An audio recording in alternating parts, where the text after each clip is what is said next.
সবাই ভালো আছো?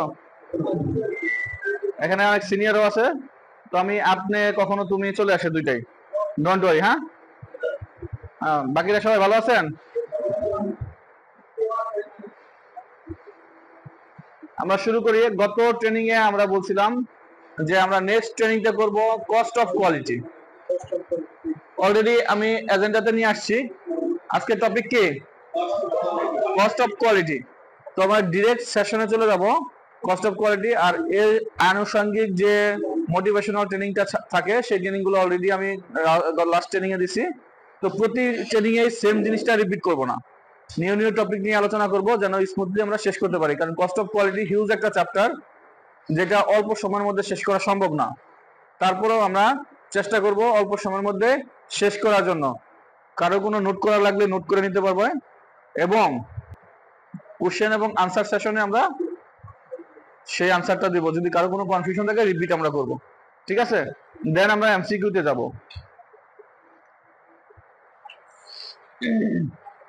আজকের এজেন্ডা কি? Cost of quality.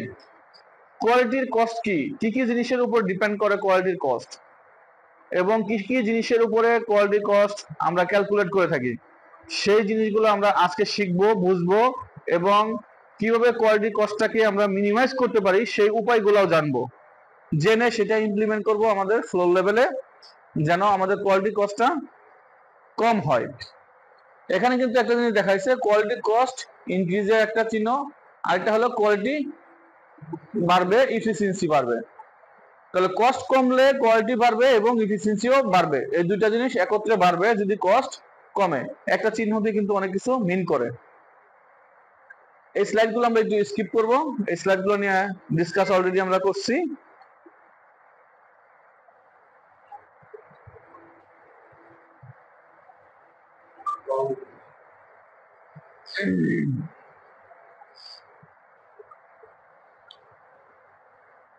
যারা লাস্টে আসবে বলবা পিছনের সিঁড়িটা এগিয়ে আসতে, পিছনের সাইড দিয়ে।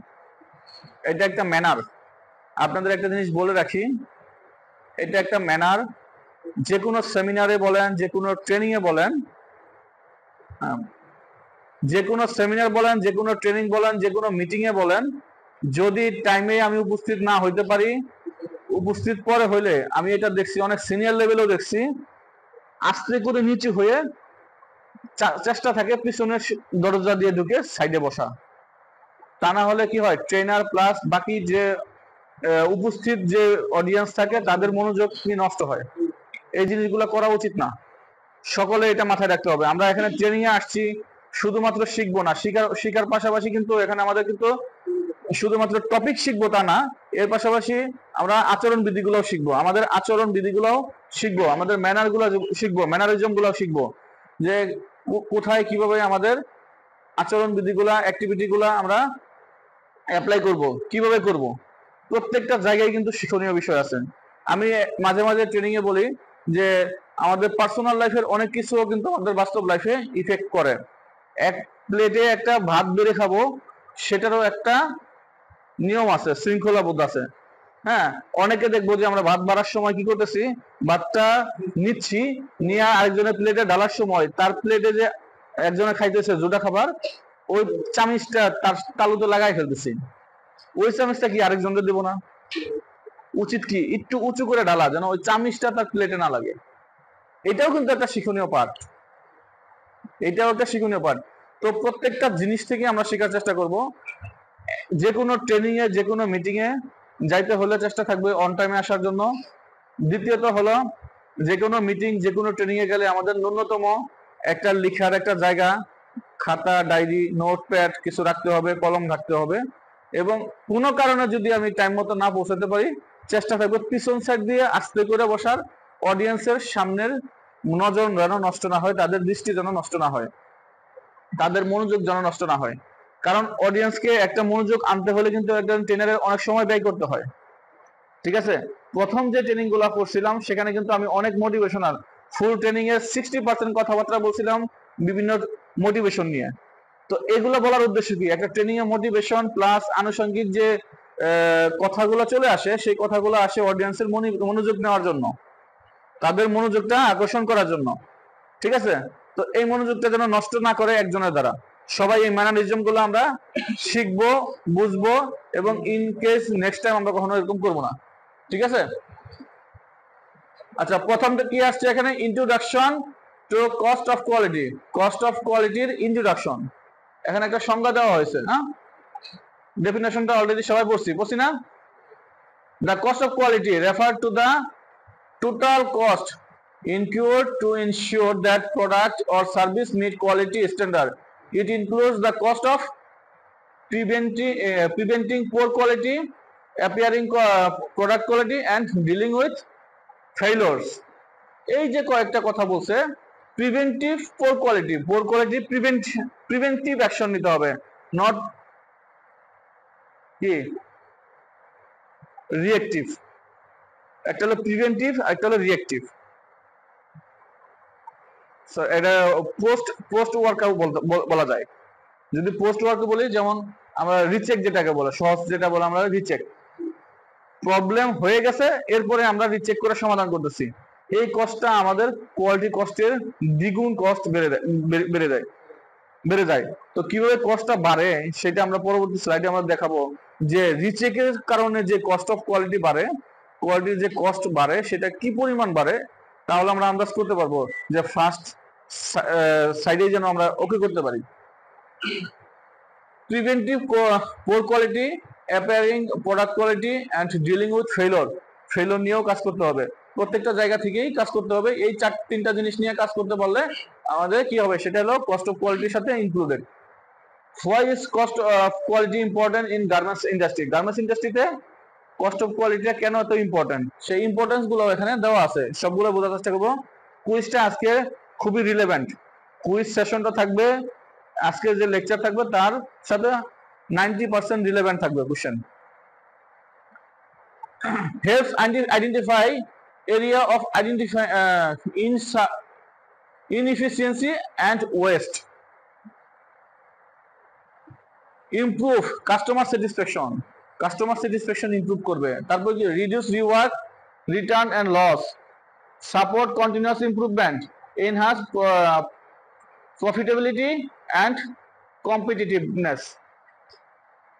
সবগুলো ওয়ার্ড বুঝছি আমরা, যে কস্ট অফ কোয়ালিটি যদি আমার ইমপ্রুভ করে, কস্ট অফ কোয়ালিটি যদি আমার কমে যায়, কোয়ালিটির কস্টটা যদি কমে, পিছন দিয়ে বলছি, কস্ট অফ কোয়ালিটি যদি কমে যায় সেক্ষেত্রে কি কি বেনিফিট হবে, সেই বেনিফিট গুলো এখানে দেওয়া আছে। কি? ইনএফিসিয়েন্সি অ্যান্ড ওয়েস্ট কম হবে, এফিসিয়েন্সি বাড়বে, কাস্টমার স্যাটিসফ্যাকশন বাড়বে, reduce rework and return and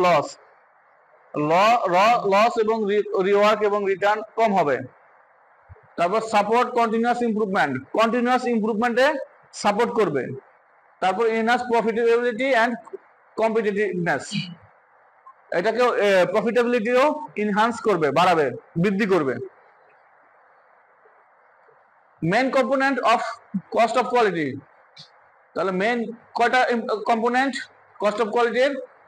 4টা কম্পোনেন্ট। এই 4টা কম্পোনেন্ট হলো cost of quality. Cost of কোয়ালিটির কয়টা কম্পোনেন্ট? 4টা কম্পোনেন্ট। সেই 4টা কম্পোনেন্ট কি? প্রিভেনশন কস্ট, কস্টের প্রিভেনশন অ্যাকশন নিতে হবে, প্রিভেন্টিভ অ্যাকশন নিতে হবে। তারপরে appraisal cost, internal failure cost and external failure cost. এই 4টা কস্ট, এই 4টা কস্টে কি কি জিনিস আছে আমরা বিস্তারিত পরবর্তী স্লাইডে দেখবো। এখন শুধু জেনে নেই কম্পোনেন্ট অফ কস্ট অফ কোয়ালিটির কম্পোনেন্ট কয়টা? 4টা কম্পোনেন্ট। এই 4টা কম্পোনেন্ট আমরা বিস্তারিত জানবো। Category of cost of quality, 4 category. ওই কম্পোনেন্ট আর ক্যাটাগরির কাছাকাছি আছে, তো সেই ক্ষেত্রে দেখা যায় কস্ট অফ কোয়ালিটির ক্যাটাগরি 4টা। এখানে মেইন যে 2টা ভাগে ভাগ করা হয়েছে সেটা হলো কি? কনফরম্যান্স এন্ড নন কনফরম্যান্স। কনফরম্যান্সের হলো 2টা আর নন কনফরম্যান্সের 2টা। এই 4টা ক্যাটাগরি হলো কস্ট অফ কোয়ালিটির। 1 নাম্বার ক্যাটাগরি কি? প্রিভেনশন কস্ট, সেটা হলো কি? কনফরম্যান্স কস্ট। এখানে এক্সাম্পলটা যদি দেখি আমরা কি হবে, প্রিভেনশন কস্ট, প্রিভেনশন যে কস্ট, সেই প্রিভেনশন কস্টের মধ্যে কি কি জিনিস আছে যেটা আমরা এখন করতেছি। 1 number point, quality training program. সেটা কি prevention action, cost of quality কমানোর প্রিভেনশন অ্যাকশন। আমরা কিন্তু লাস্ট ট্রেনিং এও বলছিলাম যে আমরা 1 ঘন্টা 2 ঘন্টার সময় যে ব্যয় করতেছি ট্রেনিং এর পিছনে, এটার বেনিফিটস কি, বেনিফিটসটা যদি আমরা না নিতে পারি তাহলে এই ট্রেনিং করে কোনো লাভ নাই। ট্রেনিং করে অবশ্যই এটা ইমপ্লিমেন্ট করতে হবে, বেনিফিটসটা কাজে লাগাইতে হবে। সেটা কিন্তু আমরা এখন দেখতেছি কস্ট অফ কোয়ালিটির প্রথম যে প্রিভেনশন কস্ট, যেটা কনফরমেন্স কস্ট, সেই কস্টটা কমাবে কোথা থেকে, কোনটা example, training program, quality training program. তারপরে কি process control and improvement, process control করতে হবে, প্রসেস কন্ট্রোল করে ইমপ্রুভমেন্ট করতে হবে। কোয়ালিটি প্ল্যানিং, কোয়ালিটির জন্য একটা প্ল্যানিং নিয়ে কাজ করতে হবে। তারপরে supplier evaluation and audit, supplier evaluation. Last উইকে আমি সাপ্লায়ার ইভালুয়েশনে গেছি, আমাদের মন্টিনস যে সাপ্লায়ার আছে সেই সাপ্লায়ার অডিট করে আসছি। আমরা যেসব সাপ্লায়ার থেকে অ্যাক্সেসরিজ আনি, বিভিন্ন জিনিস নিয়ে আসি, সেগুলো কিন্তু ইভালুয়েশন হয়, অডিট হয়। আমাদের ফ্যাক্টরি যেমন বাইং হাউস থেকে অডিট করতে আসে, আমরাও এবং আমাদের সাপ্লায়ারের কাছে অডিট করতে যাই। অডিট করে ওরা যে মার্ক পায় ওই মার্কিং এর উপরে কিন্তু তাদের অর্ডার দেওয়া হয়। যেখানে মার্ক খারাপ পায় সেই অডিটে সেই সাপ্লায়ারকে আমরা অর্ডার আস্তে আস্তে কমাই নিয়ে আসি। বুঝা গেছে? তো ওরা অডিট করে আমাদেরকে অর্ডার দেয়, আমরাও অডিট করি আমাদের যে সাপ্লায়ার থাকে তাদেরকে। ইকুইপমেন্ট মেইনটেনেন্স, বিভিন্ন ইকুইপমেন্ট আছে কোয়ালিটির, সেই ইকুইপমেন্ট গুলা কি করতেছি আমরা মেইনটেনেন্স করার লাগে। এইগুলা সবগুলো মিলে কি হলো প্রিভেনশন কস্ট, যেটা কোয়ালিটি কস্ট অফ কোয়ালিটির সাথে ইনক্লুডেড। সবগুলো কস্ট অফ কোয়ালিটি। 1 ঘন্টা সময় এখানে ব্যয় করতেছে, এটা একটা কস্ট না? হ্যাঁ, যে কাজটা হইতো সেই কাজটা বাদ হয়ে কিন্তু এখানে হচ্ছে, এটাও একটা cost. 2 number appraisal cost, cost of non conformance. Non conformance cost আরেকটা, sorry conformance cost. Appraisal cost এটা হলো কনফরমেন্স কস্ট। কনফরমেন্স কস্ট হলো দুইটা, একটা প্রিভেনশন কস্ট আর একটা হলো অ্যাপ্রাইজাল কস্ট। এই দুটো হলো কনফরমেন্স কস্ট। এক্সাম্পল দেখি, আমি সংজ্ঞাটা না পড়ি কারণ এক্সাম্পল দিলে একটু ইজি বোঝা যায়। ফাইনাল প্রোডাক্ট ইন্সপেকশন, যেটা ফাইনাল ইন্সপেকশন বলে বুঝি, সেটা ইনলাইন কোয়ালিটি চেক, লাইনে যে কোয়ালিটি চেক করে সেটা। Test and lab analysis, lab test report যেটা করে সেটা। কোয়ালিটি অডিট, আমাদের ওকুয়াল অডিট যে করে সেই অডিটের cost. Calibration of measuring device, বিভিন্ন ডিভাইস আমরা ক্যালিব্রেশন করি, এগুলো সবই কিন্তু কি করে কোয়ালিটির কস্টকে ইনক্রিজ করে। তো এই জিনিসগুলো আমাদের মিনিমাম করতে হয়। তারপরে হলো 3 নাম্বার হলো নন কনফরমেন্স কস্ট, সেটা হলো কি internal failure cost. Internal failure, আমাদের ইন্টারনাল ফেলিওর হয় না, সেগুলো কিন্তু রিওয়ার্ক করতে হয়। সেই ক্ষেত্রে কি এক্সাম্পল দেখি, রিওয়ার্ক এন্ড রিপেয়ার, যেটা হয় আমাদের ওকাল অডিট ফেল দেয়, ওই কাজটা আবার রিপিট করা লাগে। আবার জিপিকিউ ফেল দেয়, প্রিফাইনাল ফেল দেয়, ইনলাইনে ফেল দেয়, ফেল দিলে ওই মালটা আবার রিচেক করা লাগে না। তো রিচেক করতে যে রিপেয়ার কস্ট এবং রিওয়ার্ক কস্ট, সেটাও কিন্তু কোয়ালিটি কস্টের সাথে ইনক্লুডেড। তাহলে রিচেক যেন না হয় সেদিকে খেয়াল রাখতে হবে। রিচেক হলে এটা কোয়ালিটি কস্ট আমাদের বেড়ে যাবে। তারপরে স্ক্র্যাপ অর ওয়েস্টেজ বাড়ানো যাবে না। ওয়েস্টেজটা হয় আমাদের কাটিং থেকে শুরু করে সব জায়গায়, রিজেকশন এগুলো ধরনের, এটাও একটা ওয়েস্টেজের মধ্যে পড়ে। এই ওয়েস্টেজ বাড়লে কস্ট অফ কোয়ালিটি বাড়বে। Process delay or down time, process delay, কোন প্রসেসে ডিলে হলেও সেটা কি কস্ট বেড়ে যায়। তারপরে রিইনস্পেকশন এন্ড রিটেস্টিং, ইন্সপেকশনটা আবার রিপিট করা হয়, সেই ক্ষেত্রেও এটার যে কস্টিং, এটা আবার খুলো প্যাকিং ম্যান যে ইউজ করতেছে সেগুলো প্রত্যেকটা জায়গা থেকে। আমি একটা ক্যালকুলেশন দেখাবো সর্বশেষ লাস্টে, যে কিভাবে কস্ট অফ কোয়ালিটি বাড়ে। আমাদের অয়েল স্পট, একটা যে অয়েল স্পট, সেই অয়েল স্পটের একটা ক্যালকুলেশন আমি এখানে দেখাবো। ঠিক আছে? প্রত্যেকটা জিনিসই আমাদের কস্ট অফ কোয়ালিটিকে ইনক্রিজ করে। তো সেখান থেকে আমাদের কাজ করতে হবে, কিভাবে আমাদের কাজ করলে আমাদের কস্ট অফ কোয়ালিটিটা কমবে। আমাদের উদ্দেশ্য কি কস্ট অফ কোয়ালিটি কমা। এখন জানতেছি আইটেম গুলা, যে কোন কোন জায়গায় আমাদের কোয়ালিটি কস্ট হয়। প্রথম দেখলাম প্রিভেন্টিভ, তারপরে অ্যাপ্রাইজাল কস্ট, তারপরে ইন্টারনাল কস্ট ফেলোর, এটাও একটা কি কোয়ালিটি কস্ট। 4 নাম্বার হলো এক্সটার্নাল ফেলোর কস্ট। এটা হলো cost of non conformance cost. তাহলে এখানে কি কি আছে, কাস্টমার কমপ্লেইন, শিপমেন্টের পরে যদি কাস্টমারের কাছে কমপ্লেইন আসে সেটাও কস্ট অফ কোয়ালিটির মধ্যে পড়বে। Return on recall handling, return আসে অনেক সময়, কি হয় শিপমেন্ট দেওয়ার পরে রিটার্ন আসে, রিটার্ন আসলেও এটাও কস্ট অফ কোয়ালিটির মধ্যে পড়বে। ওয়ারেন্টি ক্লেম, হ্যাঁ একটা ওয়ারেন্টি দেওয়া হলো, সেই ক্ষেত্রে ওয়ারেন্টি, আমাদের গার্মেন্টসে কোনো ওয়ারেন্টি নাই, সরাসরি ক্লেম আসে, যে কারণে এখানে টোটাল ইয়ের উপরে করা হয়েছে। আমরা গার্মেন্টস ইন্ডাস্ট্রির উপরেও আমরা জানবো। তারপর brand damage or lost sale, তারপরে compensation or penalty, compensation or penalty, এটা কি জানি কি জিনিস? কম্পেনসেশন বা পেনাল্টি, এটা হলো ওই বিভিন্ন সময় হয় না যে শিপমেন্ট দেওয়ার পরে ডেবিট নোট দেয়, জিবি গুলো সবাই জানার কথা, ডেবিট নোট, ডিসকাউন্ট, জরিমানা, এইগুলো হলো কম্পেনসেশন বা penalty. Importance of cost of quality in garments industry, garments ইন্ডাস্ট্রিতে কি কি ইম্পর্টেন্স আছে কস্ট অফ কোয়ালিটিতে?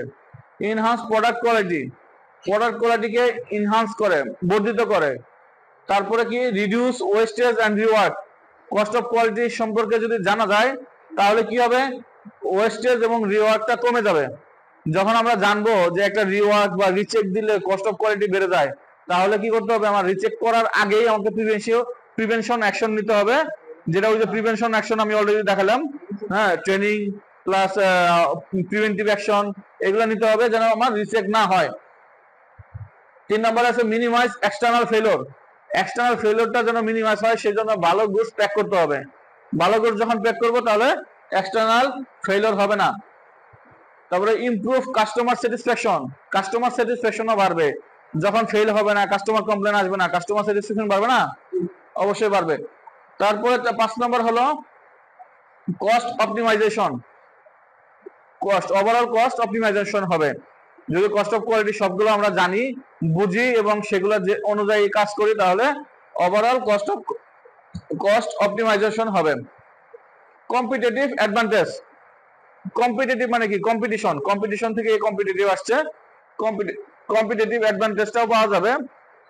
সেটা আমি গত ক্লাসে অলরেডি, গত ট্রেনিং এও বলছিলাম যে আমাদের অন্যান্য পাশে অনেক ফ্যাক্টরি আছে যাদের 5টার সময় ছুটি হয়ে যায়, আমাদের ভরপুর কাজ থাকে। কারণ কি, কারণ হলো আমরা ওই হিসাব করেই কাজ করা হয়, আমাদের কাজের প্রাইস কম ধরা হচ্ছে, মার্কেটিং ভালো হচ্ছে, আমাদের কস্ট অফ কোয়ালিটি কম হচ্ছে, ওভারঅল মিলেই আমাদের অর্ডার বেশি, যেই কারণে আমাদের হচ্ছে।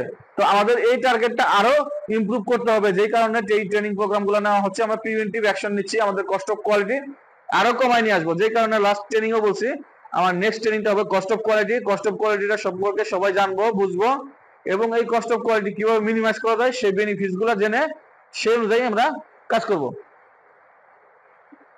7 নম্বর হলো support compliance and standard, compliance এবং স্ট্যান্ডার্ডকে সাপোর্ট করতে হবে। সেখানে আমাদের যে কোনো ধরনের অডিট, তারপরে সার্টিফিকেশন অ্যাচিভ, এই ধরনের অ্যাচিভমেন্ট গুলাতে সাপোর্ট করতে হবে। সাপোর্ট করলে কি হবে, ইজিলি পাস হবে, সহজে আমাদের অর্ডার আসবে। Example for garments sector, garments সেক্টরে যে এক্সাম্পলটা সেটা আমরা দেখবো।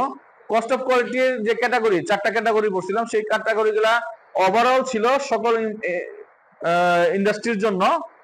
এখানে আমরা শুধুমাত্র গার্মেন্টস ইন্ডাস্ট্রির জন্য কস্ট অফ কোয়ালিটি দেখবো। সেটা কি, prevention cost, cost to avoid defect, defect avoid করার জন্য যে কস্টটা, সেই কস্টটা কি, প্রিভেনশন কস্ট। 1 নম্বর পয়েন্ট হলো ট্রেনিং সুইং অপারেটর, সুইং অপারেটরকে ট্রেনিং দিতে হবে। 2 number invest on quality control equipment, quality control যে ইকুইপমেন্ট গুলো আছে সেই ইকুইপমেন্টের যে ইনভেস্টমেন্ট, সেটাও কি কস্ট অফ কোয়ালিটি। যেমন লাইট বক্স, কালার ম্যাচিং, যে ডাটা কালার মেশিন, হ্যাঁ আরো যা আছে সেই সবগুলো মিলিয়ে হবে ইকুইপমেন্ট। ডেভেলপিং এসওপি, এসওপি যে ডেভেলপ করতেছি, এসওপি ডেভেলপ করার জন্য একটা টিম আমরা কাজ করতেছি, আমরা স্যালারি নিচ্ছি না, এটা তো কস্ট অফ কোয়ালিটি। তারপরে এসওপি গুলো যে প্রিন্ট আউট করতেছি, সেকশনে সেকশনে দিচ্ছি, এগুলো তো একটা cost of quality. Pre production meeting to align QA, Q এর সাথে, কোয়ালিটি অ্যাসুরেন্সের সাথে অ্যালাইন করতে হবে, প্রোডাকশন এন্ড মার্চেন্ডাইজিং টিম সবার সাথে অ্যালাইন করতে হবে। অ্যাপ্রাইজাল কস্ট গুলো কি কি? Garments industry inline quality inspection, final audit, তারপরে কি হচ্ছে fabric inspection, quality audit team, salary, quality audit team এবং কোয়ালিটি টিমের যারা আছে সকলের স্যালারিও এর সাথে ইনক্লুডেড। যেই কারণে আমাদের ম্যান পাওয়ার নিয়েও কাজ করতে হয়, ম্যান মেশিন রেশিও অনুযায়ী আমাদের কাজ করতে হয়, কস্ট অফ কোয়ালিটি যেন ইনক্রিজ না হয়। Internal failure cost, rework due to stitching defect, stitching ডিফেক্টের কারণে যদি রিওয়ার্ক করা লাগে সেটাও কস্ট অফ কোয়ালিটি ইনক্রিজ করবে। Reject due to measurement deviation, যদি মেজারমেন্ট ডেভিয়েশন বেশি পাওয়া যায় সেক্ষেত্রে কি হবে? সেটা গার্মেন্টস রিজেক্ট হয়ে যাবে, তো ওই কারণে রিজেক্ট হওয়া যাবে না।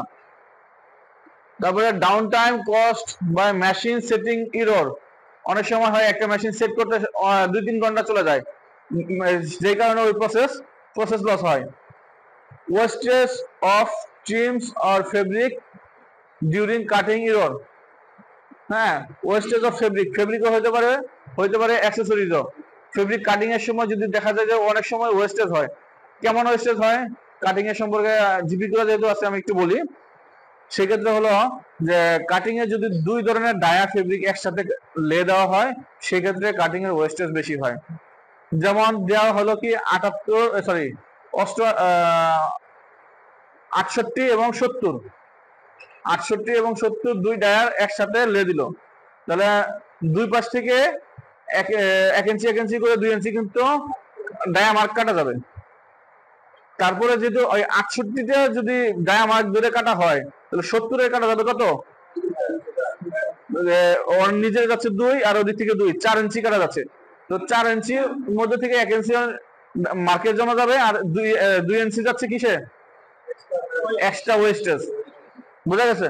তো এরকম ওয়েস্টেজ আবার বাটন লাগানোর সময় যদি সুইং এ ওয়েস্টেজ করে, লেভেল লাগানোর সময়, লেভেল মেকিং করার সময় যদি ওয়েস্টেজ করে, সেগুলো এখানকার ওয়েস্টেজের সাথে সম্পৃক্ত। তারপরে এটা গেল 4 নম্বর হলো external failure, customer return due to poor কোয়ালিটির কারণে কাস্টমার থেকে বা বাইরের কাছ থেকে রিটার্ন আসছে, সেই ক্ষেত্রে সেটাও কি এক্সটার্নাল ফেলিওরের মধ্যে পড়বে। কোনটা কোন ক্যাটাগরিতে পড়তেছে এটা মাথায় রাখতে হবে, ঠিক আছে? কোন ক্যাটাগরিতে কোনটা পড়তেছে, ট্রেনিংটা পড়তেছে, প্রিভেনশন, অ্যাপ্রাইজালে কি পড়তেছে, তারপরে কি হইতেছে ইন্টারনাল ফেলিওর এবং এক্সটার্নাল ফেলিওর, কোনটা কোন ক্যাটাগরিতে পড়তেছে এটাও মাথায় রাখতে হবে, কারণ এটাও এমসিকিউ থাকবে, এটাও বুঝতে হবে। চার্জব্যাকস অর পেনাল্টি অলরেডি আলোচনা করছি, পেনাল্টি কি জিনিস, যেটা জরিমানা।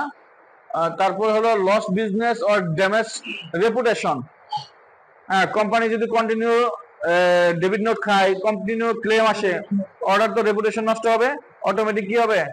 এক বাইরে থেকে আরেক বাইরে কিন্তু আলোচনা হয়, এক ব্যাংকিসের সাথে আরেক ব্যাংকিসের সাথে দেখা হলে লিবার্টিতে গেছিলাম, ওদের কোয়ালিটি কিন্তু ভালো, তাহলে ওর ইমপ্রেশন কিন্তু ওখানে ভালো হয়ে যায়, 60% কিন্তু পজিটিভ ইমপ্রেশন আমাদের মধ্যে চলে আসে। যদি একবার খারাপ হয়ে যায় তখন এই খারাপটাই হয়ে যায়। Cost of air fruit replacement, যদি অন টাইমে শিপমেন্ট না দেওয়া হয় কি হয়? এয়ার শিপমেন্ট যে হয়, এয়ার শিপমেন্টে কিন্তু হিউজ কস্ট। এয়ার কোন অর্ডার যদি এয়ারে শিপমেন্ট করা হয় সেই ক্ষেত্রে ওই অর্ডারের টোটাল এফওবি চলে যায়, ওখানে তো লাভ থাকেই না, এফওবি সহ চলে যায় এয়ার কস্টে। সো এয়ার না হয় সেদিকেও খেয়াল রাখতে হবে, এটাও কস্ট অফ কোয়ালিটির সাথে ইনক্লুডেড। এখন আমরা জানবো, এতক্ষণ জানলাম কি কি জিনিস কস্ট অফ কোয়ালিটির সাথে ইনক্লুডেড। এখন আমরা জানবো কিভাবে রিডিউস করা যায়, why to reduce cost of quality garments ইন্ডাস্ট্রিতে কিভাবে কস্ট অফ কোয়ালিটি রিডিউস করা হয়। স্ট্রেংথ ট্রেনিং প্রোগ্রামটা স্ট্রেংথ করতে হবে, বাড়াইতে হবে এবং শক্তিশালী হইতে হবে, যেই কারণে অলরেডি আমরা কিন্তু কস্ট অফ কোয়ালিটি কি রিডিউস করার জন্য ট্রেনিং প্রোগ্রামটা আনা হয়েছে। 1 নম্বর পয়েন্টই আমরা জানলাম, ট্রেনিং প্রোগ্রামটা ইনক্রিজ করতে হবে, স্ট্রেংথ করতে হবে, বাড়াইতে হবে।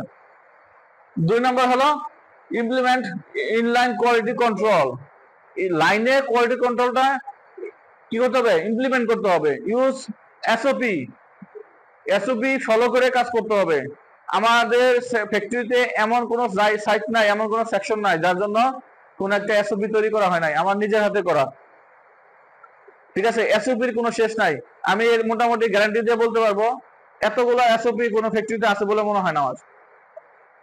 এমন কোনো প্রসেস নাই যে প্রসেসের কোনো এসওপি আমি তৈরি করি নাই। সো এসওপিটা যদি প্রপারলি ফলো করা হয় তাহলে আমাদের কস্ট অফ কোয়ালিটি কমবে। আমরা এখানে জেনে রাখলাম 4টা category cost of quality. Cost of quality কি কি কারণে হয়, কিভাবে ইনক্রিজ হয় সেটা জানলাম। এখন আমরা জানবো কিভাবে রিডিউস হয়, কিভাবে কমানো যায়। এসওপি ফলো করলেও কস্ট অফ কোয়ালিটি কমে। Conduct root cause analysis, RCA. যে কোনো প্রবলেম পাবো, প্রবলেম পাওয়ার পরে আমাদের ওই প্রবলেমের মূলে যেতে হবে, প্রবলেমের মূলে যেতে হবে সমাধানের জন্য। যদি মূলে না যাই তাহলে প্রবলেম সলভ কখনোই হবে না। মূলে না যেয়ে যদি আমরা প্রবলেম সলভ করতে যাই তখন কি হবে, একবার ট্রাই করবো প্রবলেম সলভ হবে না, দুইবার ট্রাই করবো হবে না, বারবার ট্রাই করতে যাই হয়তো বা এক সময় সলভ হবে, কিন্তু কয়েকবার ট্রাই করার পরে হবে। আর যদি আমরা প্রথম চান্সে প্রবলেমটার মূলে চলে যাই, হ্যাঁ, রুট মানে কি একদম মূলে, প্রবলেমের মূলে, একদম মূলে যেতে হবে। মূলে গেলে তাহলে ওই মূল থেকে প্রবলেমটা সলভ করা যাবে। Invest in preventing maintenance. Preventing মেইনটেনেন্সের উপরে ইনভেস্ট করতে হবে। কি ইনভেস্টমেন্ট? আমাদের মেকানিক টিমটা ইনক্রিজ করতে হবে, বাড়াইতে হবে। বাড়ায়া যদি মেশিনটাকে আগে থেকেই শিডিউল মেইনটেনেন্সটা প্রপারলি করা হয় তাহলে কি হবে না, ওখানে এমন সময় এমন হবে না যে মেশিনটা সেট করতে যেয়ে আমার প্রসেস লস হচ্ছে, প্রোডাকশন হ্যাম্পিয়ার হবে। আবার মেশিনের প্রবলেম থাকলে ডিফেক্ট বাড়বে, রিজেক্ট বাড়বে। এগুলো কি সবই কিন্তু আমরা দেখছি যে রিচেক, ডিফেক্ট, ওয়েস্টেজ সবই কি কস্ট অফ কোয়ালিটির মধ্যে পড়ে। যদি আমরা এটা প্রিভেন্টিভ অ্যাকশন নেই, আগে থেকে শিডিউল মেইনটেনেন্স করি, তাহলে কি হবে না, কস্ট অফ কোয়ালিটি ইমপ্রুভ হবে। Supply quality assurance. সাপ্লাই একটা নির্দিষ্ট কোয়ালিটি অ্যাসুরেন্সের মধ্যে চলতে হবে। সাপ্লায়ার কোয়ালিটি অ্যাসুরেন্স ইনশিওর করতে হবে। আমাদের যে সাপ্লায়ার গুলো আছে, সাপ্লায়ার গুলোকে যদি আমরা আগে থেকে ইনশিওর করতে পারি, ইভালুয়েশন করতে পারি, এই সাপ্লায়ার ইভালুয়েশনটা আমাদের এই ফ্যাক্টরিতে কোয়ালিটির সাইড থেকে কোনো কিছু ছিল না, এ যাবৎ পর্যন্ত কিন্তু ছিল না। আমি শুরু করছি লাস্ট উইক, ঈদের আগে থেকে। ঈদের আগে একটা সাপ্লাই করছি, ঈদের পরে একটা করছি, এখন কন্টিনিউ করতেছি। যদি সাপ্লায়ারকে ভিজিট করে, অডিট করে, ওদের মার্কিং করে ওখান থেকে যদি আমাদের অ্যাক্সেসরিজটা ভালো হয়ে আসে তাহলে এখানে প্রবলেম কম আসবে না, অ্যাক্সেসরিজ রিলেটেড প্রবলেমটা তো কমে যাবে।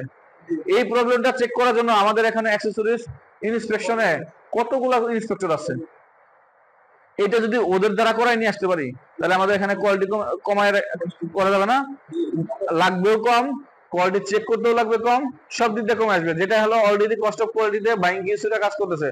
ম্যাক্সিমাম বাইং হাউস কি করতেছে, সেলফ ইন্সপেকশন দিচ্ছে, তাদের কিউসি কস্ট কমাচ্ছে, তাই না?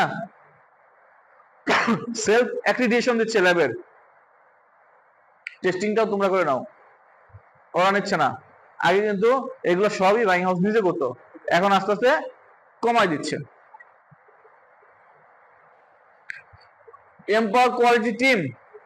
কোয়ালিটি টিমকে কি করতে হবে, এম্পাওয়ার করতে হবে, প্রোডাক্টিভ করতে হবে, প্রোঅ্যাক্টিভ করতে হবে। তাদেরকে শেখায় পরে ট্রেনিং দিয়ে তাদেরকে অ্যাক্টিভ করতে হবে। লাস্ট মিটিং এ আমরা দেখছি, বিশেষ করে কোয়ালিটি কন্ট্রোলার ট্রেনিং এ ওদেরকে যখন আমি কিছু কিছু প্রশ্ন করলাম, কিছু কিছু স্লাইড দেখালাম, ফিডব্যাক দিতে পারে না, বেসিক ধারণাটুকু নাই। জিজ্ঞেস করলাম পিওএম, পিওএম দিয়ে কি বোঝায়, পিওএম মেজারমেন্ট, এটা দেখি ম্যাক্সিমাম বলতে পারবো না, পয়েন্ট অফ মেজারমেন্ট। তো পিওএম দিয়ে কি, এটা শব্দটার ফুল মিনিংটা কি, এটা কেউ অনেকে বলতে পারতেছে না। ঠিক আছে, তো এই জিনিসগুলো যখন আমরা ট্রেনিং করে শিখবো, বুঝবো, ইমপ্লিমেন্ট করব, কি কস্ট অফ কোয়ালিটি কমবে না, কমে আসবে। Monitor KPI and quality report. Quality report গুলোকে মনিটর করতে হবে, আমাদের কেপিআইটাও দেখতে হবে যে কেপিআই কি অবস্থা। আজকে কেপিআই মিটিং করছি, মান্থলি কেপিআই মিটিং, যেখানে আমাদের ইন্সপেকশন কেপিআই লাস্ট 6 মান্থের তুলনায় সব থেকে খারাপ অবস্থা। জানুয়ারি মাসে ছিল 99.3%, এপ্রিল মাসে ছিল 99% পাস রেট, আর এখন এসে বলছে 97%, 3% কমে গেছে পাস পার্সেন্টেজ। তো ইন্সপেকশন যখন ফেল হয় এগুলো রেপুটেশন খারাপ করে না। এই কেপিআই রিপোর্টটা মালিকের কাছে যায়, আমাদের মালিকের কাছে যাচ্ছে, সবার কাছে যাচ্ছে, এবং বায়ারও অসন্তুষ্ট হয়ে যায় যে এদের এত ফেল কেন। এগুলো কিন্তু আমাদের টোটাল ফ্যাক্টরি প্লাস জিপি টিমের উপরে কিন্তু একটা বড় ধরনের নেগেটিভ ইফেক্ট আছে। ঠিক আছে, তাহলে কি হবে, এটা আমাকে মনিটর করতে হবে যে আমাদের কেপিআই কি। আমাদের কেপিআইটা যখন দেখবো না খারাপ আছে, তাহলে কি করতে হবে, আমাদের উপর আরো দাঁড়াইতে হবে, সোজা হয়ে দাঁড়াইতে হবে, আমাদের অ্যাক্টিভিটি বাড়াইতে হবে। না আমাদের না বাড়াইলে আমরা কি করতে পারবো না, ইমপ্রুভ করতে পারবো না। অটোমেটেড হোয়ার ফেসিবল, এখানে কি বলতেছে, use automated machine fabric spreading, তারপরে বড code system to improve precision and reduce human error. Human error মানে মানুষের যে সমস্যাগুলো হয়, যে প্রবলেমগুলো হয়, সেগুলো রিডিউস করার জন্য অটোমেটেড মেশিন ব্যবহার করতে বলছে। তো এগুলো আমাদের অলরেডি আছে, এটা নিয়ে কোনো অডিট হওয়ার কিছু নাই। আমাদের অটোমেটেড কাটার মেশিন আছে, তারপরে অটো স্প্রেডার মেশিন আছে, হ্যাঁ অনেক অটোমেটিক মেশিন আছে। তারপর লেভেল মেকিং এর জন্য অটো লেভেল মেকার মেশিন আছে, যেটা অনেক ফ্যাক্টরিতেই নাই, রিসেন্টলি আসছে এগুলো আমাদের। তো প্রমোট এ কোয়ালিটি ফার্স্ট কালচার, কি প্রমোট এ কোয়ালিটি ফার্স্ট কালচার, কোয়ালিটি হবে ফার্স্ট। এই কালচারটা কি করতে হবে সবার মধ্যে, এই কালচারটা প্র্যাকটিস করাইতে হবে। Quality first, production must. Quality first, production last না, মাস্ট। প্রোডাকশন লাগবে, কোয়ালিটি ফার্স্ট থাকতে হবে। এই যে কালচার, এই যে স্লোগান, এই স্লোগানটা কি করতে হবে, সবার মধ্যে ছড়াই দিতে হবে। কোথা থেকে, involve every department from merchandising to shipping. Merchandiser থেকে শুরু করে একদম শিপমেন্ট পর্যন্ত যতজন আছে সবার মধ্যে এই স্লোগান ছড়াই দিতে হবে। কি slogan, quality first, production must. এই স্লোগানটা ছড়াই দিতে হবে। এখান থেকে যারা ট্রেনিং থেকে যাব তারাও প্রত্যেকটা জায়গায় এই কথাগুলো বলে যাব। প্রোডাকশন টিম বা আদার্স যারা আছে সবাই যেন বুঝতে পারে যে এই স্লোগান ওরা বলতেছে, এই স্লোগান আমাদের মানতে হবে। কোয়ালিটি ফার্স্ট, প্রোডাকশন মাস্ট, এই স্লোগানটা ছড়াইতে হবে। স্লোগানেও কিন্তু আমরা অনেক অনেক কাজ করি, অনেক কিছু করি। ঠিক আছে, স্লোগানের মাধ্যমে আমরা অনেক কিছু করে থাকি।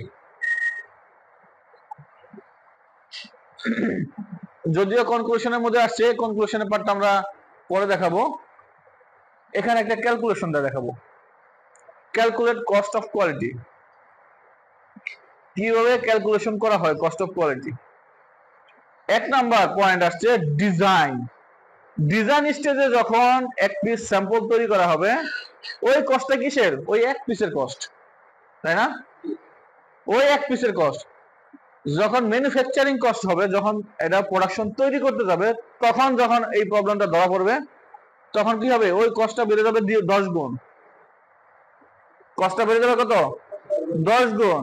কারণ ওই স্যাম্পল যখন ডেভেলপমেন্ট করে তখন স্যাম্পল স্টেজের লোক থাকে 2 জন 3 জন, প্রোডাকশনের কাজ করে কত, হাজার হাজার, তাহলে 10 গুণ বেড়ে যাবে। ফাইনাল কোয়ালিটি চেক, একদম ফাইনাল ইন্সপেকশনে বা আউটপুট কোয়ালিটি টেবিলের কাছে যখন ধরা পড়বে একটা প্রবলেম, তখন কি হবে, সেটার কস্ট হয়ে যাবে কত, 100 গুণ। কাস্টমার কাছ থেকে যখন রিটার্ন আসবে, যেটা অলরেডি বলছি, আমাদের সিএম থেকে শুরু করে এফওবি সহ টান দেয়। কথা বলছি না, এফওবি মানে বুঝি তো, হ্যাঁ কি কি বুঝলাম না, ফেড অফ বিল মানে এটা দিয়ে কি বোঝায়, এফওবি দিয়ে,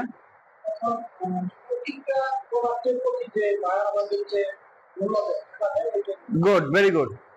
এক পিস গার্মেন্টস এর জন্য বায়ার আমাদের যে টাকাটা দেয় সেটা হলো এফওবি। এফওবিটা কিসের, আমাদের সিএম প্লাস প্রফিট। আমাদের একটা প্রোডাক্ট তৈরি করতে সিএম মানে কি, কস্ট অফ ম্যানুফ্যাকচার।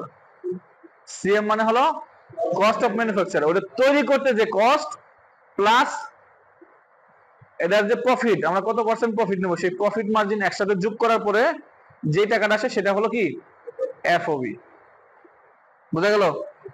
তো লাভও থাকলো না, চালানো থাকলো না, যেটা বলে কাস্টমারের কাছ থেকে যখন কমপ্লেন আসে, কাস্টমার কাছ থেকে কমপ্লেন আসলে 1000 গুণ কস্ট অফ কোয়ালিটি বেড়ে যায়। বুঝা গেছে? এখন আমরা কিভাবে ক্যালকুলেট করব, আমরা একটা ক্যালকুলেশন করছি অলরেডি আমাদের নিজস্ব জানুয়ারি মাসের ভিত্তিতে। কস্ট অফ অয়েল এক্সপোর্টের উপরে এখানে দেখা যায় অয়েল স্পটের স্পট লিফটার গেছে কত পিস জানুয়ারি মাসে? 493 পিস, যার রেট হলো 225 টাকা করে। টোটাল অ্যামাউন্ট কত? 1,10,925 টাকা। আবার এখানে ম্যান পাওয়ার কস্ট আছে, ওই স্পট উঠাইতে ম্যান পাওয়ার লাগছে না, স্পটম্যান ম্যান পাওয়ারের কস্ট আছে।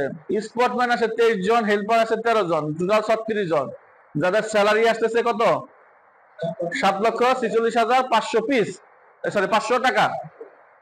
তো এদিকে হলো 7,46,000, ওদিকে হলো 1,10,000, সব মিলে কত? 8,57,425 টাকা, যেটা ডলারে কনভার্ট করলে $7,145। এটা বায়ারকে দেওয়ার জন্য আমরা ডলারে কনভার্ট করছি, আমরা ডলার না বুঝি, আমরা টাকাতে দেখি। টাকাতে কত? 8,57,425 টাকা, যেটা হলো ফেব্রুয়ারি মাসে আমরা হিসাব দিয়েছি। ফেব্রুয়ারি মাসে, যেটা ফেব্রুয়ারি মাসে আমাদের শুধুমাত্র স্পটের উপরে খরচ হয়েছে এত টাকা। এই স্পট যদি কম হইতো তাহলে এখানে কস্ট অফ কোয়ালিটি কমে যেত না? হ্যাঁ, কস্ট অফ কোয়ালিটি কমে যেত। যেখানে পার পিস, এক পিস অয়েল স্পট রিমুভ করতে কত যাচ্ছে? Per piece oil spot remove 3 টাকা 65 পয়সা, 3 টাকা 65 পয়সা, যেখানে $0.03 3 সেন্ট, 3 সেন্ট কিন্তু চলে যাচ্ছে পার পিসে কস্ট শুধুমাত্র অয়েল স্পটের উপরে। আমাদের লাভ হয় 31 বডিতে কত সেন্ট? ডলার কিন্তু লাভ হয় না, হয় কয়েক সেন্ট। সেখান থেকে যদি 3 সেন্ট চলে যায়, আর লাভ হয় কোথায়? আরো তো কত কিছু আছে। শুধুমাত্র একটা ডিফেক্টের আমরা ক্যালকুলেশন দেখাইছি, কিভাবে ক্যালকুলেশন হয়। ওটা একটা প্রবলেম সলভ করার equipment plus man power cost, salary সহ সব মিলে, ইলেকট্রিক বিল সহ সবকিছু মিলে কিন্তু এটার কস্ট ক্যালকুলেশন করা হয়। এটা হলো একটা প্রবলেমের রিওয়ার্ক কস্ট দেখাইলাম। তো এরকম তো রিওয়ার্ক অনেক আছে, এক্সাম্পল দিতে গেলে অনেক আসবে। এখানে আমরা লাস্ট কয়েক মাসে দেখাইছি, কয়েক মাস মিলে যদি দেখি 1 2 3 4 মাস, 4 মাসে টোটাল কস্ট হয়েছে কত? 13,06,207 টাকা। 13 লক্ষ টাকা খরচ হয়েছে এই কয় মাসে?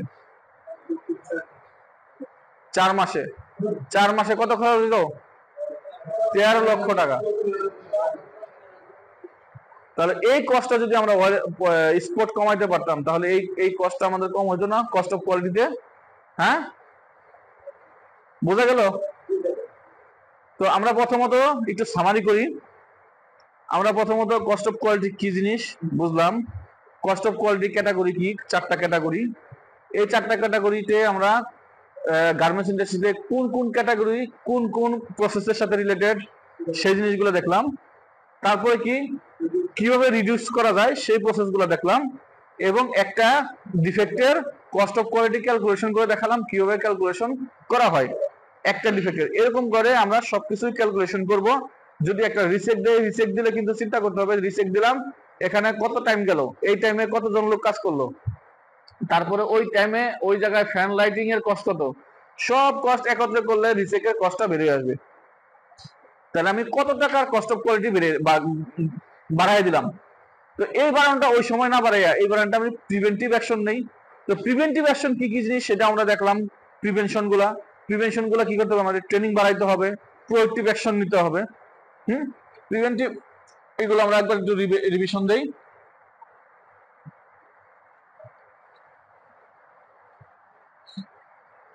Quality training, process control improvement, এটা না দিয়ে আমরা গার্মেন্টস এটা দেখি নাকি? ট্রেনিং সুইং অপারেটরকে ট্রেনিং দিতে হবে। Invest on quality control equipment, quality control equipment এই জায়গায় অলরেডি ইনভেস্টমেন্ট হয়ে গেছে, এখানে আর কমানোর কিছু নাই। আমাদের যা যা দরকার, যেখানে যেখানে কোয়ালিটি ইমপ্রুভমেন্ট দরকার সেখানে অলরেডি ইমপ্লিমেন্ট হয়ে গেছে। তারপরে এসওপি এখানেও ইমপ্লিমেন্ট অলরেডি হয়ে গেছে, খরচ একবারে শেষ, ওয়ান টাইম খরচ। তারপরে কি আছে? প্রি প্রোডাকশন মিটিং এবং কোয়ালিটি, এই মিটিং করতে যায়, মিটিং এর কিন্তু একটা কস্ট অফ কোয়ালিটি আছে। এই যে আধা ঘন্টা 1 ঘন্টা সে সময় ব্যয় করতেছে, এই লোকের ওই 1 ঘন্টা স্যালারি আছে না? হ্যাঁ, এটাও কি করতে হবে? এমন ভাবে করতে হবে যেন ওয়ান শটে হয়ে যাচ্ছে, এটা যেন বারবার না করতে হয়, বারবার মিটিং মিছিল না করতে হয়। একবার মিটিং করে দিয়েছি, ফ্লোরে এসে ইমপ্লিমেন্ট শুরু করে দিলাম, কাজ করে দিলাম। এখন যদি প্রবলেম পাওয়া যায় তাহলে আবার মিটিং করবে, আবার প্রবলেম পেলে আবার মিটিং করবে। এগুলো সবই কিন্তু কস্ট অফ কোয়ালিটি ইনক্রিজ করে। ক্লিয়ার? এই ছিল আমাদের আজকের সেশন কস্ট অফ কোয়ালিটির।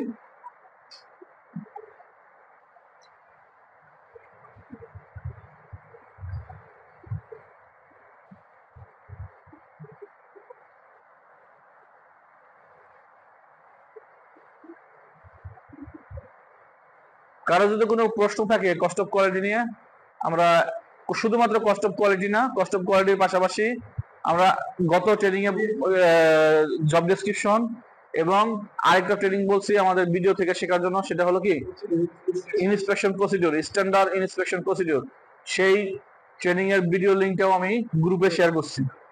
হ্যাঁ, যদি কোনো প্রশ্ন থাকে 3টা থেকে একত্রে প্রশ্ন নেব, কারো কোনো প্রশ্ন থাকলে প্রশ্ন নেব, দেন প্রশ্ন না থাকলে আমরা চলে যাবো সরাসরি কুইজ সেশনে, কস্ট অফ কোয়ালিটির উপরে কুইজ। হ্যাঁ বলো।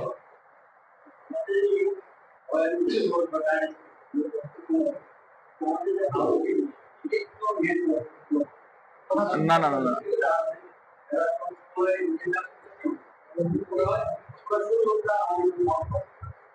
আচ্ছা তোমার এটা আমি বলতেছি, যেটা সামগ্রিক প্রবলেম, সেই সামগ্রিক প্রবলেম সামগ্রিক ভাবে আগাইতে হবে, একার পক্ষে সম্ভব না।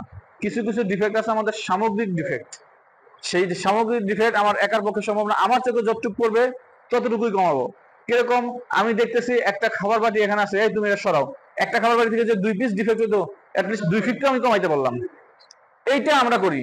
তুমি একা যখন 2 পিস কমাবে, এখানে উপস্থিত আছে 50 জন, ধরলাম 40 জন, 40 জনে যদি 1 পিস করে কমায়, 40টা স্পট কমে আসবে।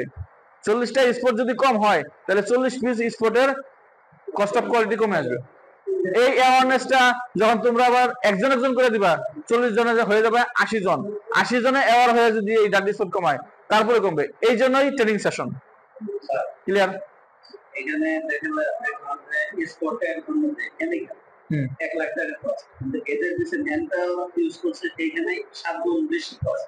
এখানে দেখা যাচ্ছে আমরা প্র্যাকটিক্যাল দেখতেছি, আপনার 5টা বিন্দু স্পটম্যানদের কাছে ওখানে মোটামুটি স্পটের অরিজিনাল, তারপর থেকে আমাদের একটা স্পটের জায়গায় 10টা এইখানে কি স্যার কিছু অ্যাকশন নাম্বার, এখানে অ্যাকশনটা নেওয়া, যেটা স্পট যেটা আসছে আমাদের স্পট যেন না হয়, এটা আমি অলরেডি বললাম, এটা সামগ্রিক প্রবলেম।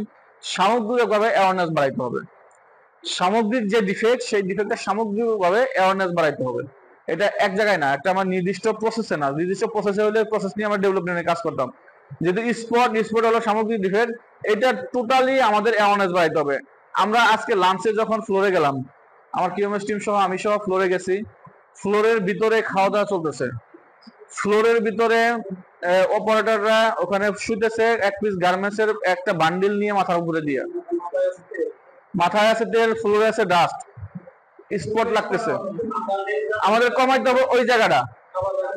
এই জায়গাগুলো আমাদের যদি বের করে নিয়ে আসতে পারি এবং ওখান থেকে সলভ করতে পারি, তাহলে কি হবে? ম্যান পাওয়ারও কমবে, অয়েলের স্পটের কেমিক্যালের কষ্ট কমবে। ঠিক আছে? এটা মোটামুটি আশা করি ক্লিয়ার সবাই। সামগ্রিক ডিফেক্ট, এটা আমাদের অ্যাওয়ারনেস বাড়াইতে হবে সবার মধ্যে। এখানে যে কজন শুনে যাবো, আমরা চেষ্টা করবো 1 জন বা 2 জনকে আমি অ্যাওয়ার করি, সতর্ক করি, সবাইকে বলি, 2 জনকে বলি যে তুমি এই কাজটা এক্সট্রা করবা, এইভাবে যেন স্পট না বাড়ে। ক্লিয়ার? আর কোনো প্রশ্ন? আচ্ছা, আর কোনো প্রশ্ন না থাকলে আমরা সরাসরি কুইজে চলে যাব। কুইজে যাওয়ার আগে বলি, এখানে গ্রুপে সবাই অ্যাড হয়েছি না? গ্রুপে অ্যাড নাই এরকম কেউ আছে? এই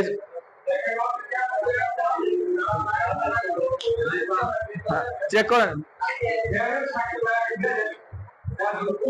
নাম যদি দিয়ে থাকো তাহলে অলরেডি অ্যাড করে দিচ্ছে, অ্যাড করতে হবে। হ্যাঁ, সবাই চেক করে।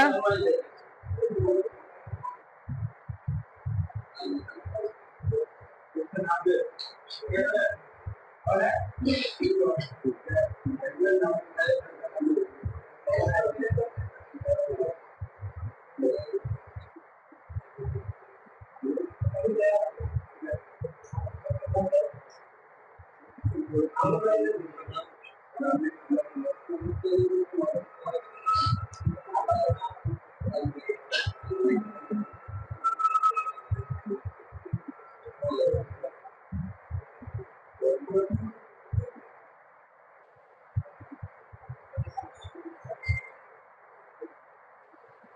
সেশন 1 জিপিকিউ না?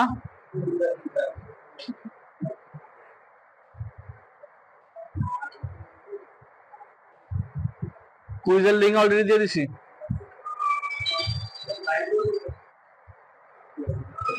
টাইম যত বেশি নিবা তত বেশি যাবে, মার্ক কম আসবে।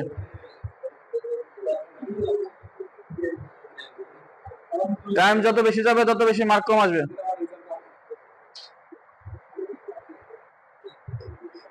কেউ যদি লিঙ্কে ঢুকতে অসুবিধা হয়, লিঙ্কটা কপি করে গুগল ক্রোমিতে যায় ছাড়তে হবে, সার্চ দিলেই চলে আসবে। লিঙ্কে ডিরেক্ট ক্রিয়েট করে যদি কাজ না করে কপি করে লিঙ্কে ছাড়তে হবে। এই মাহফুজ রাশেদ একটু দেখা দাও, মাহফুজ রাশেদ একটু দেখা দাও।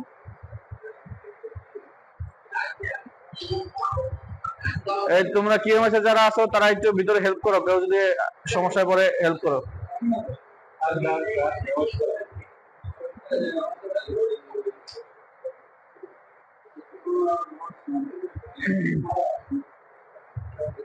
ফয়সাল একটু লাইনে ঢুকো, কারো কোনো প্রবলেম হলে হেল্প করো।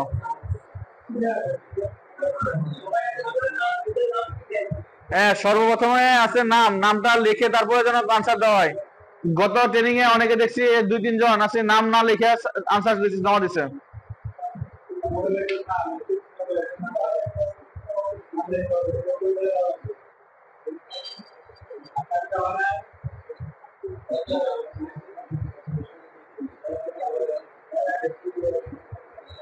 এই যে গত ট্রেনিং এর রেজাল্ট শিট এইভাবে আমার কাছে এক্সেল চলে আসে। হ্যাঁ, কার কত মার্ক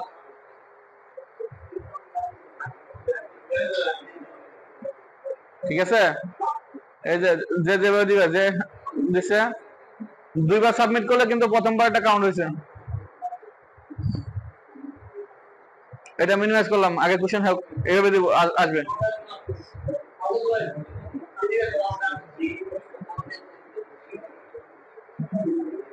আমি আবারও বলি, যারটা আসে না লিঙ্কটা কপি করে ক্রমিতে ছাড়তে হবে, ক্রমিতে ছাড়লে চলে আসবে।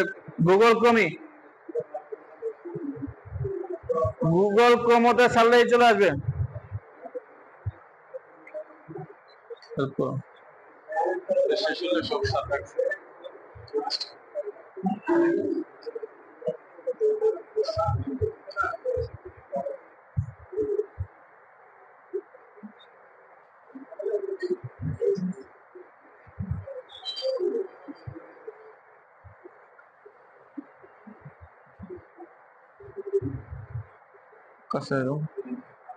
ফুল স্ক্রিন আনো।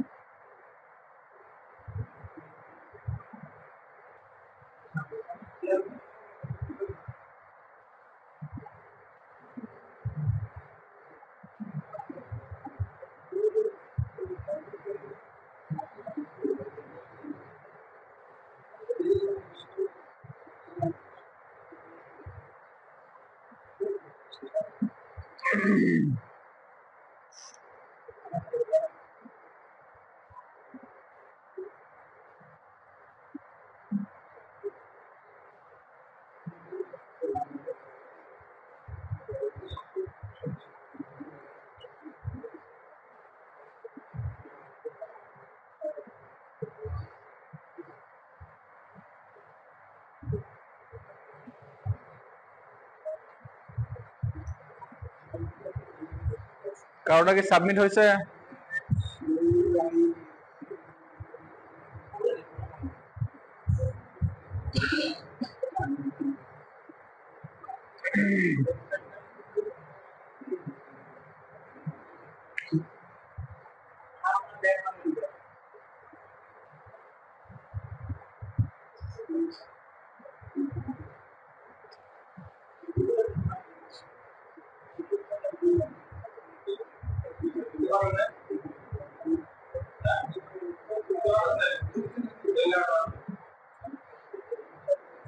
ঢুকলে সামনে, ঢুকলে সামনে, সামনে করে।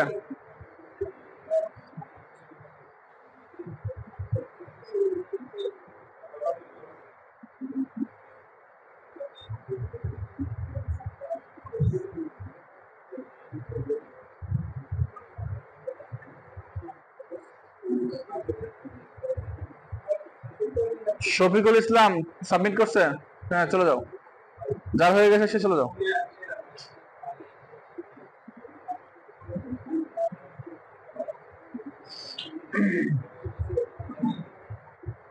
ওহিদুল ইসলাম কে? ওহিদুল ইসলাম সাবমিট হয়েছে? সাবমিট তো দেখাচ্ছে। ওহিদুল ইসলাম কে? সাবমিট। হ্যাঁ চলে যাও, যা শেষ শেষ। ওকে, জাহিদুল ইসলাম,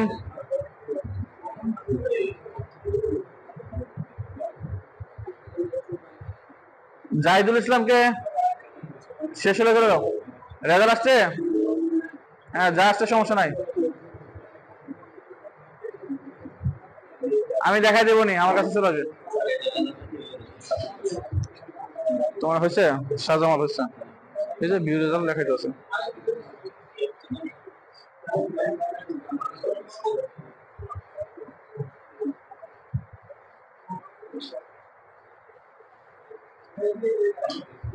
সবাই তো যে শেষ হবে পিছনে পিছনে যাওয়া যেতে পারবে।